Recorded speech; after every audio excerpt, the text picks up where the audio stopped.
En esta sesión vamos a entrar ya de lleno, ¿verdad?, a lo que es la carta a la iglesia de Éfeso. Vamos a empezar a ver todas las cartas y así como hablamos en la sesión anterior, que cada carta tiene elementos en común, ¿verdad? Vamos a ir agarrando una por una y vamos a ir viendo los elementos de cada una de ellas.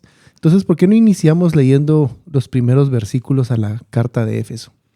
Del versículo 1 al 7 dice: escribe al ángel de la iglesia en Éfeso, el que tiene las 7 estrellas en su mano derecha. Estoy leyendo la versión para que puedan seguirla. Esta es la versión... Las Américas, sí. Nueva Biblia de las Américas. Volvamos otra vez. Escribe al ángel de la iglesia en Éfeso, el que tiene las 7 estrellas en su mano derecha.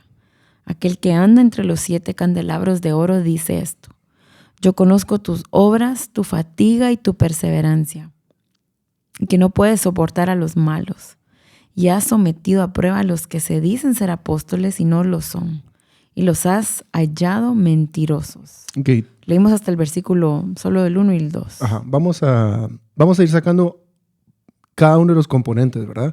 Hablamos que el primer componente era el componente histórico. El contexto histórico es vital para entender por las cosas con las cuales la iglesia de Éfeso estaba lidiando y por qué es que se hacen ciertas referencias a ciertas situaciones o dinámicas que están pasando acá. Entonces, para empezar, la ciudad de Éfeso era un centro financiero muy grande.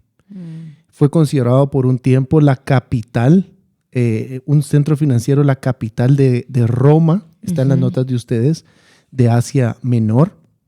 Tenía una población aproximadamente de 250,000 personas. Y como era una ciudad de puerto, había mucho comercio, había mucho dinero, pero además de que había mucho dinero y mucho comercio, también existía una idolatría muy grande. Era un centro de idolatría en Asia Menor, al punto que ellos tenían el templo a la diosa Diana, que por un tiempo fue una de las 7 maravillas del mundo. Y en las notas les dejamos el tamaño del templo. Pueden buscar en Google o a lo mejor vamos a poner una imagen para que nos hagamos un poquito más de idea de cómo era este templo. Pero debido a que era un puerto, llegaban personas de diferentes trasfondos, de diferentes religiones. Y como todo puerto, ¿verdad? La inmoralidad sexual estaba disparada por los cielos. Había mucha prosperidad, había mucha inmoralidad sexual y el dinero venía de todos los pequeños ídolos que hacían para que la gente pues llevara su ídolo a su casa, de la diosa Diana, y de esto venía mucho el dinero que había en esta ciudad. Y es importante ver cómo ustedes pueden ir a Hechos capítulo 19 y leer el capítulo 19, todos los primeros 19, 20 versículos donde Pablo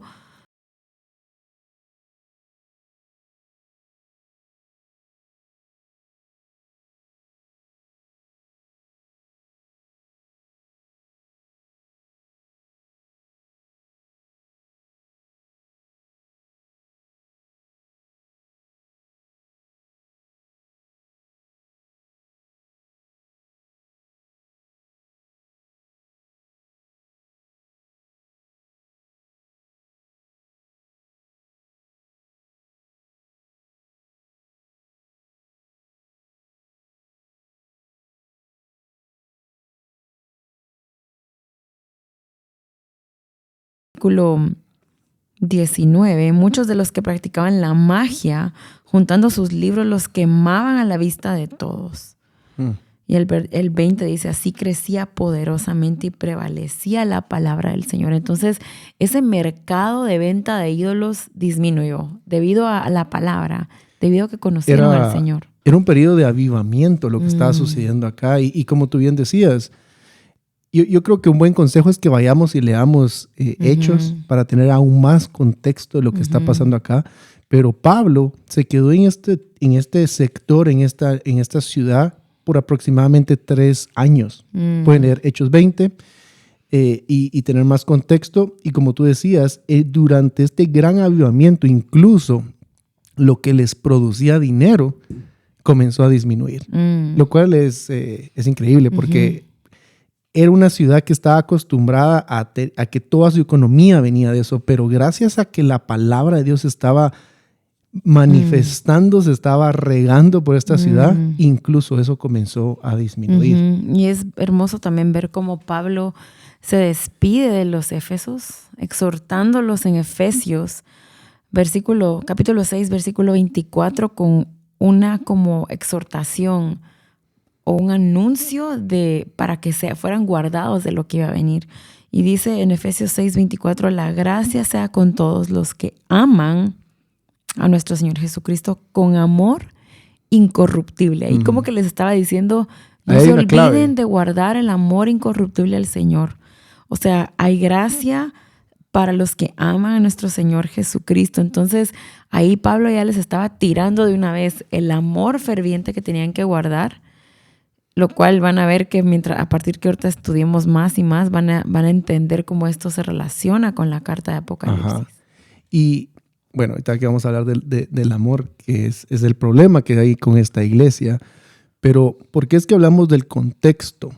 Y el contexto nos ayuda a entender el problema que ellos tenían. El amor de ellos estaba enfriando. Sí. Y el amor se comenzó a enfriar debido a que ellos tenían muchas cosas a la mano. Y también porque creo que también la abundancia de finanzas, de dinero. Tenían todo. Podía... Entre comillas, ¿verdad? Puede enfriar nuestro amor. Ajá. Y precisamente eso es lo que viene a causarles problemas a ellos. Yo creo que vamos a tener una sesión aparte donde vamos a hablar acerca de este amor. Y como también vimos que en cada carta Jesús se revela de diferentes maneras. Jesús se revela de una manera en específica. Y siempre la manera en que Jesús se revela en cada una de estas iglesias tiene que ver con el área en la cual la iglesia está comprometiendo o está caminando de una manera no correcta.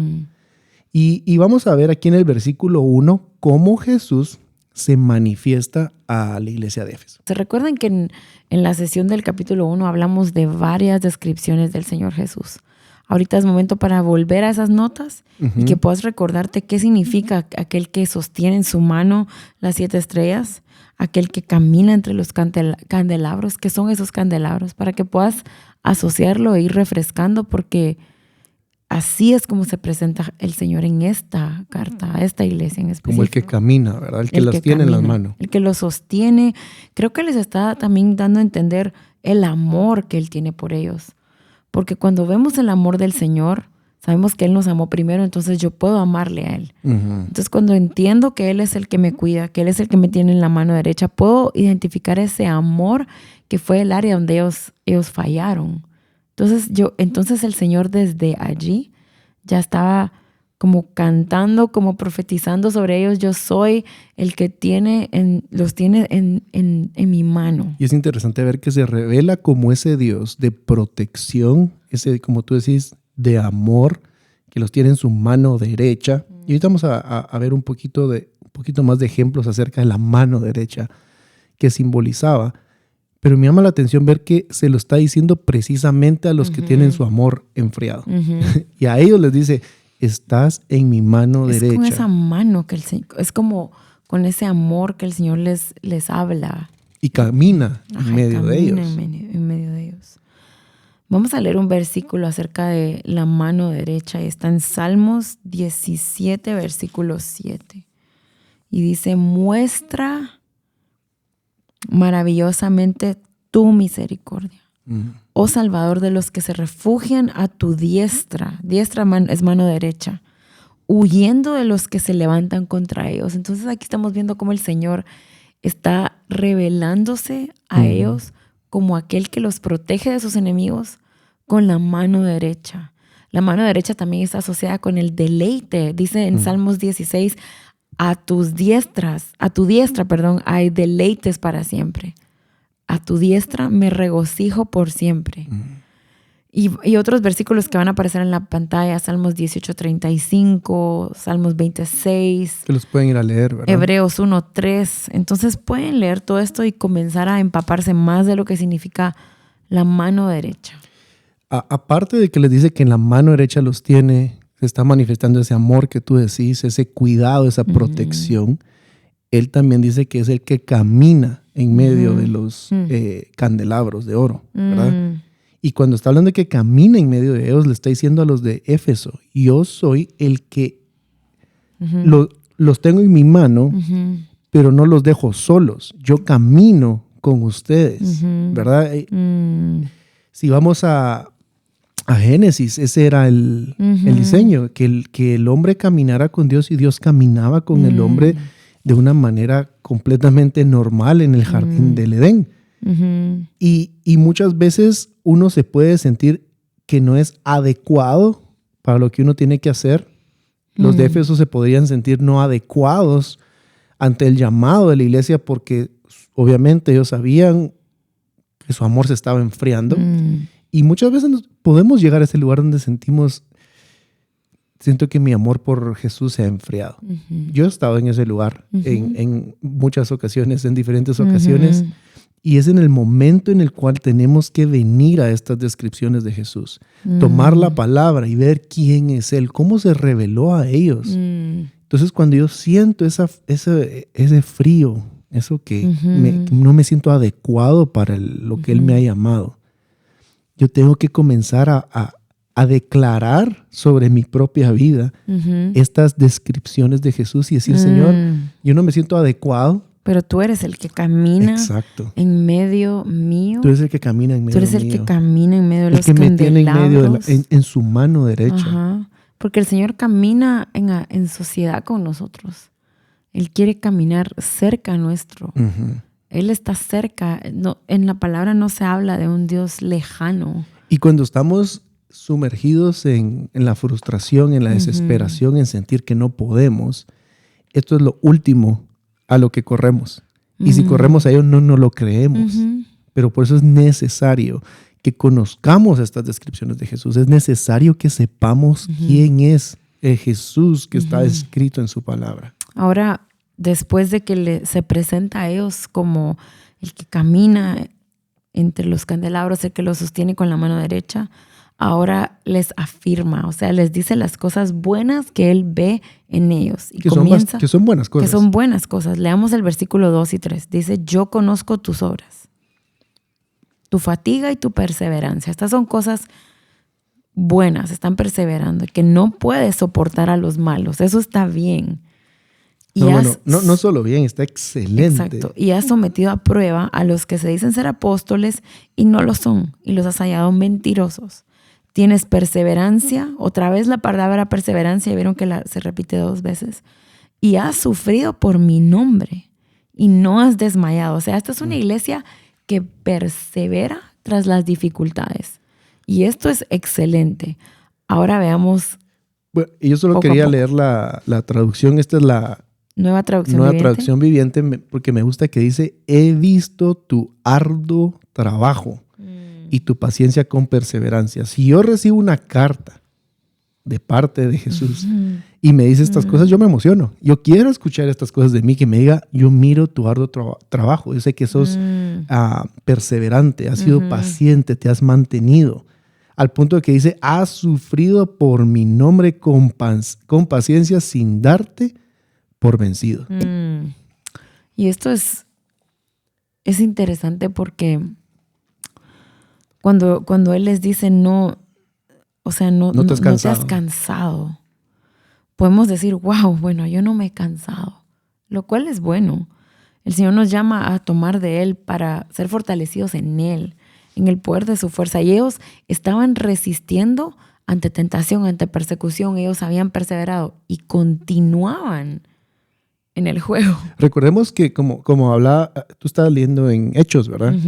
El contexto de esta iglesia es que era una iglesia que estaba caminando, estaba funcionando, había un avivamiento.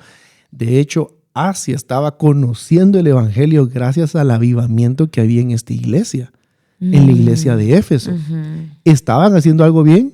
Definitivamente. Sí. Eran perseverantes. De hecho, ¿cómo dice tu versión? En la parte donde habla de que no resistían o no se iban. Dice que no puedes soportar a los malos y has sometido a prueba a los que se dicen ser apóstoles y no lo son. Entonces, miremos esta combinación.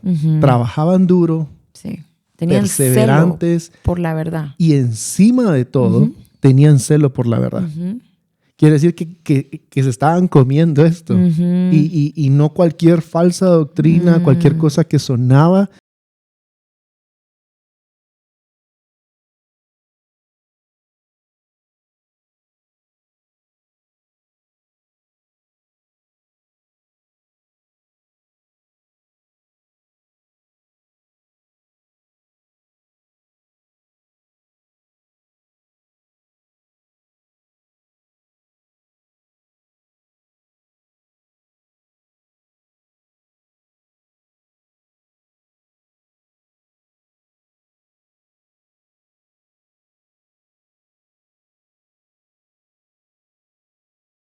Como para olvidarse de la obra de ustedes y del amor que han mostrado hacia su nombre, habiendo servido y sirviendo aún a los santos. O sea, el Señor no se estaba olvidando de lo que ellos hacían. No se olvida de lo que tú haces. No se olvida de todas esas cosas que hacemos para servir a los santos. Él conoce y se recuerda. Sabe que perseveramos. Sabe que caminamos en la verdad, que como ellos, ¿verdad? Estaban poniendo a prueba a los que decían ser apóstoles y no lo eran. Entonces, aquí todo se ve como muy buenas obras, muy hasta el cosas momento va excelente buenas que se están haciendo. Y puede ser como puedes decir, bueno, pero yo hago todo eso, ¿verdad? Y en el versículo 6 vamos a saltar un poquito porque esto también es parte de la reprensión que el Señor les hace. De la afirmación. Perdón, de la afirmación. Y dice, sin embargo, tienes esto, que aborreces las obras de los nicolaitas, las cuales yo también aborrezco. Y igual, yo creo que vamos a tomar una sesión para hablar un poquito más acerca de los nicolaitas y del amor enfriado que había en esta iglesia, pero para darte un poco de contexto, además está en tus notas, Nicolás era un diácono y lo encontramos en Hechos 6, tal vez lo puedes buscar mientras tanto. Y lo vamos a leer, pero él comenzó a desviar. Se comenzó a desviar y comenzó a enseñar de una manera desviada y comenzó a tener seguidores que comenzaron a creer y a caminar en base a lo que él estaba enseñando. Que al final de cuentas era un evangelio en el cual se puede hacer lo que a uno se le dé la gana. Lo que ahora conocemos en la actualidad como de la gracia o hipergracia, donde porque estamos cubiertos por la gracia de Cristo, ¿qué importa lo que hagamos? Igual Él cubre nuestros pecados, entonces yo puedo darme el lujo de vivir en pecado, de vivir en esto, de vivir en lo otro. Y sus enseñanzas trascendieron tanto tiempo que incluso en el segundo siglo, Irineo comenzó a tomar de las enseñanzas de Nicolás, de los nicolaitas, y comenzó de nuevo a traer estas ideas que al final de cuentas son inmoralidad. Y hasta la fecha siguen permeándose en la iglesia y siguen dañando al cuerpo de Cristo. Quiere decir que todavía pueden haber nicolaitas modernos, en donde son aquellos que se desvían de la palabra de la verdad y desvían a otros y enseñan cosas que no están en la palabra. Y es importante prestar atención y estar con los sentidos bien ejercitados para poder discernir a estas personas y poder ver que no estés comiendo de estas falsas doctrinas. Y luego... Perdón que te interrumpa, pero me llama la atención que dice que lo que tienen a favor es que odian esas obras como Él las odia también. El Señor las aborrece. Y nosotros somos fácilmente desviados de lo que es la sana doctrina, la verdadera doctrina, si no estamos en la verdad. No nos estamos comiendo la verdad. Cualquier cosa nos va a sonar bien. Cualquier tontería vamos a decir, wow, me parece, amén. Yo quiero hacer esto. Cualquier cosa vas a decir amén. Entonces, en Hechos 6, yo solo quiero leer Hechos 6:5 porque aquí está donde Nicolás es escogido como diácono. Dice, lo propuesto tuvo la aprobación de toda la congregación y escogieron a Esteban, un hombre lleno de fe y del Espíritu Santo, y a Felipe, a Procoro, a Nicanor, a Timón, a Parmenas y a Nicolás, un prosélito de Antioquía. Entonces aquí puedes ver cómo se escogió a todos ellos.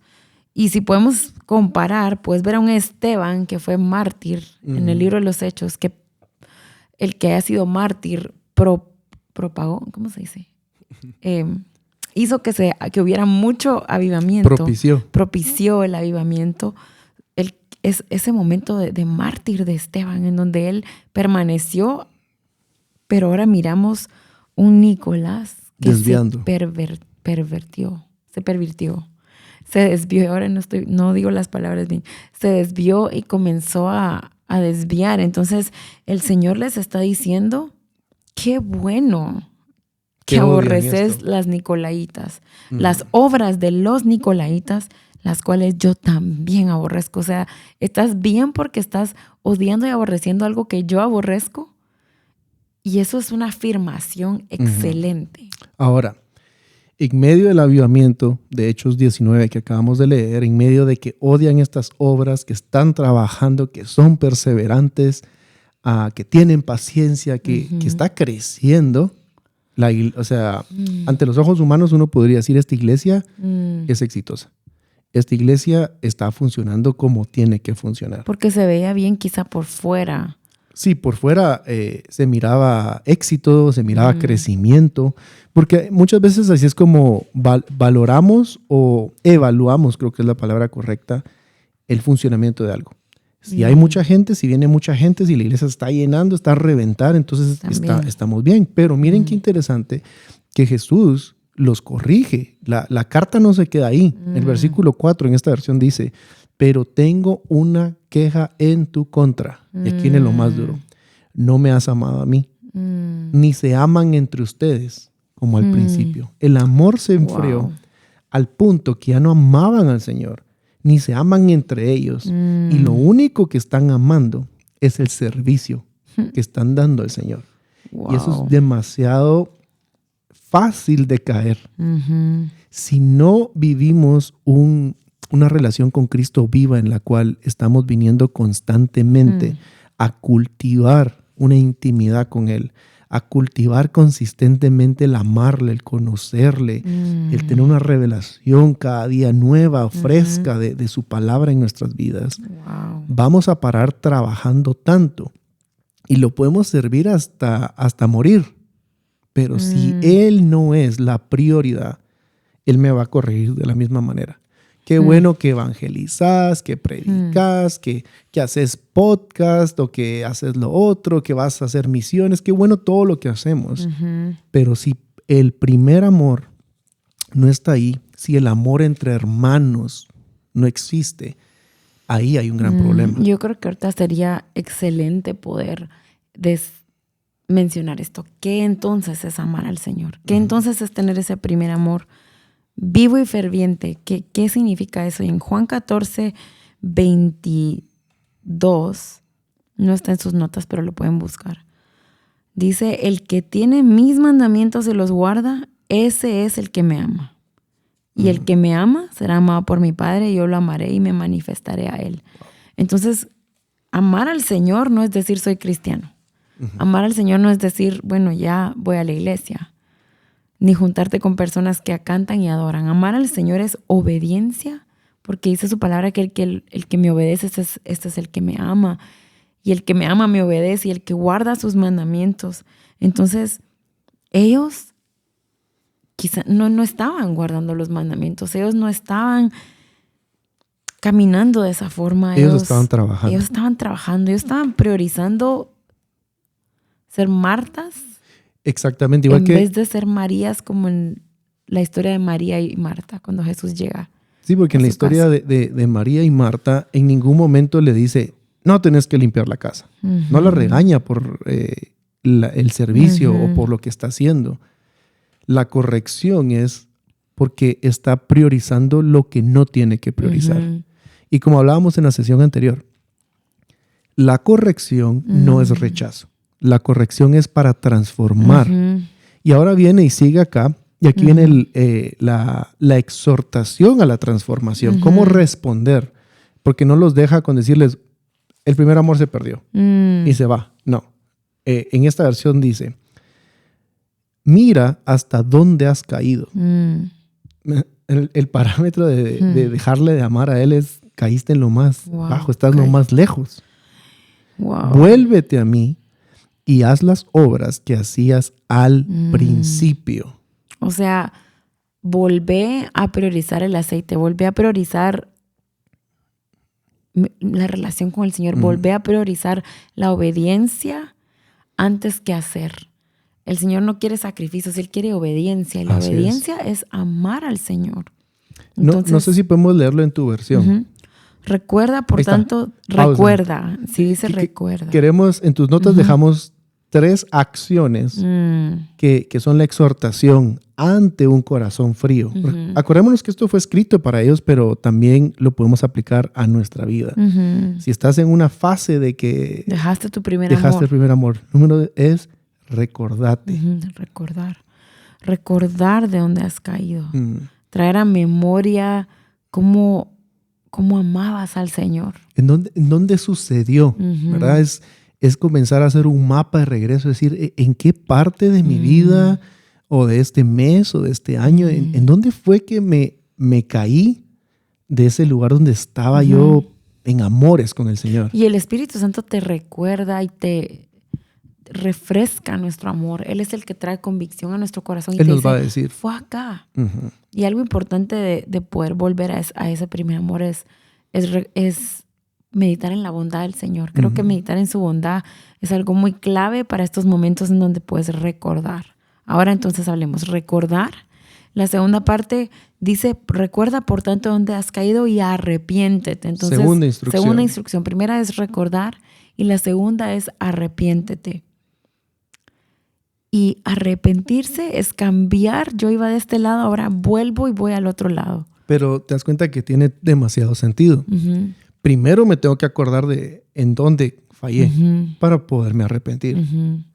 Por eso es de que es tan importante la instrucción de acordarnos a lo largo de toda la Biblia. Pero es importante escribir, tener un cuaderno, redactar y darnos cuenta en qué lugar fue el donde fallamos para que nos arrepintamos. Y el Señor cuando les está diciendo arrepiéntete, creo que es importante ver que lo está identificando como un pecado. O sea, fallaste en esto. Así es. Arrepentite de esto. O sea, toma nota en tu corazón de lo que estás haciendo mal. Sí, porque yo creo que cuando decimos, bueno, me quiero arrepentir de un pecado, inmediatamente nuestra mente va a todo aquello que identificamos fácilmente como pecado, ¿verdad? Lujuria, esto, lo otro, mentira, robar, y sí es pecado.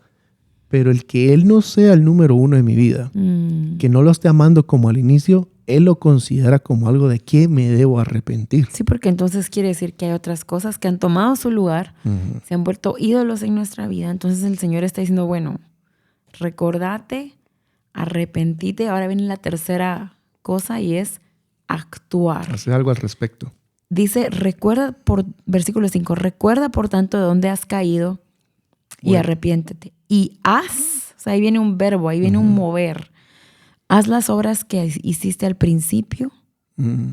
O sea, el Señor está trayendo a que caminemos en eso, a dar frutos de arrepentimiento, como dice su palabra, frutos dignos de ser considerados arrepentimiento. Recordate cuál era la devoción que tenías al Señor. Recordate cuál era, dónde están esos momentos donde el Señor era todo, donde el Señor podías pasar horas hablando con Él, orando, adorándolo, donde el Señor te decía, haz esto, inmediatamente lo hacías porque era obediencia. Y esto va a ser un proceso. Yo creo que eso lo queremos dejar claro, que no es que pase la noche a la mañana. Yo creo que, no creo. Estoy seguro que esto es un proceso, es un caminar por el resto de nuestra vida.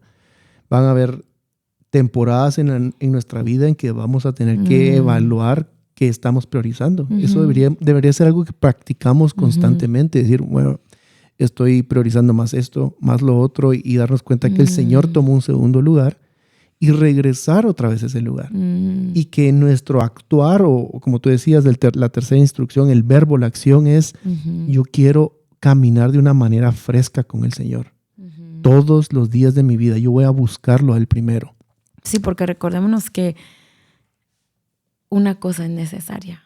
En Lucas 10 puedes buscar, Lucas 10:42, donde el Señor dice, solo una cosa es requerida. El Señor no nos pide más que intimidad, que pasar esos tiempos con el Señor, que obediencia, que sentarnos a los pies del Señor. Okay.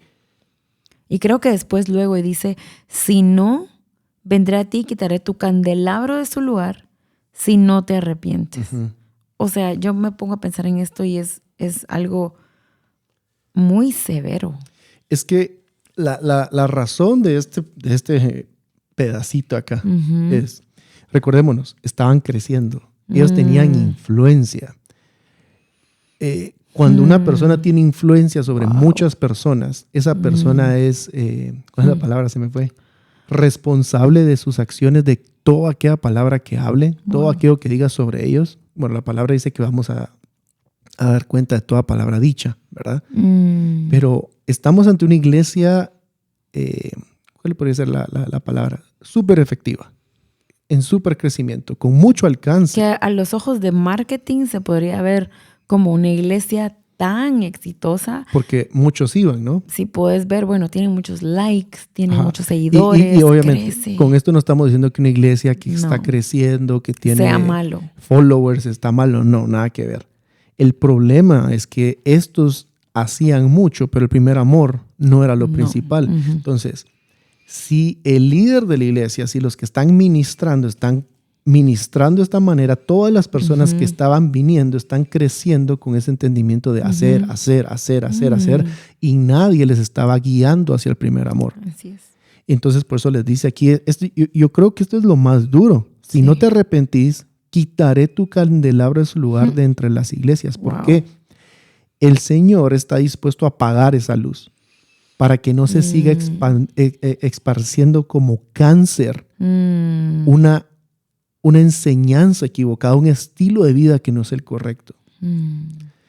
Por eso es de que los pastores, los líderes tienen una tremenda responsabilidad de buscar ese primer amor, porque de lo que yo estoy comiendo, de lo que yo estoy viviendo, eso es de lo que uno va a dar. Y obviamente comemos y bebemos de Cristo, pero también comemos y bebemos de uno y otros, porque la palabra habla de que nos edificamos unos a otros. Que nosotros somos fuente de otros huertos, habla en Cantares.